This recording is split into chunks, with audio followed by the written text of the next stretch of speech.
சென்னையிலே கலக்கிட்டு இருந்த அப்பு கடை பிரியாணி இப்போ நம்ம கோயம்புத்தூரில் அவங்களோட ஃபஸ்ட்டு பிரான்ச்சை வந்துட்டு கிராண்டாக ஓப்பன் பண்ணியிருக்காங்க.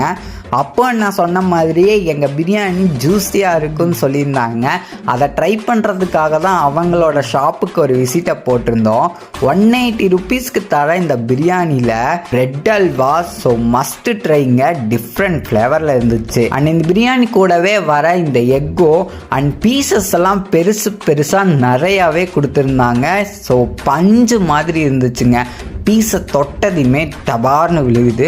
இந்த பிரியாணியை எடுத்து ஒரு பைட்டு வச்சதுமே டேஸ்ட் வைஸ் வேறு மாதிரி. பிரியாணிக்கு சைடிஷாக இந்த பெப்பர் சிக்கன் தாங்க ஆர்டர் பண்ணியிருந்தோம். ஸோ கஸ்டமைஸ் பண்ண மாதிரி உண்மையாகவே வேறு மாதிரி கொடுத்தாங்க. அண்ட் இதை எடுத்து ஒரு பைட்டு வச்சேன். ஸோ டேஸ்ட் வைஸ் வேறு மாதிரி இருந்துச்சுங்க. ஓப்ஸ்லேருந்து 200 மீட்டரில் தான் இந்த கடை இருக்குது. மறக்காமல் இந்த வீடியோ உங்கள் ஃப்ரெண்ட்ஸ்